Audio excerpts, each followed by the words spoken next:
Zee 24 तास एक पाऊल पुढे।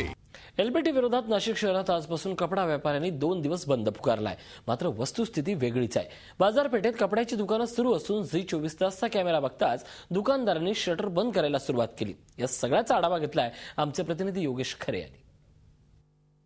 अक्षय तृतीयेनंतर व्यापाऱ्यांनी पुन्हा बंदचा बडगा उगारला असला तरी नाशिक शहरामध्ये मात्र अनेक दुकानं छुप्या पद्धतीने सुरू आहे। आपण बघू शकतोय आज कपड्यांच्या व्यापाऱ्यांनी सुद्धा दुकानं बंद ठेवण्याचं घोषणा केलेली आहे। मात्र असं असतानाही छुप्या पद्धतीनं या ठिकाणी दुकानं सुरू आहेत।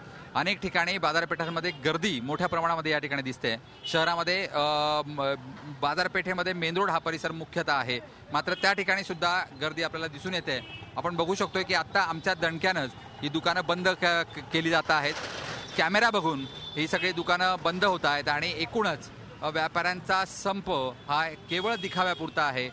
कमाई झाली, पैसा मिळाला आणि नंतर मात्र केवळ दाखवण्यापुरतं, केवळ विरोधापुरता विरोध म्हणून आपल्याला नाशिक शहरामध्ये दिसून येतोय। व्हिडिओ जर्नलिस्ट सोनू भिडेसह योगेश खरे, झी मीडिया, नाशिक।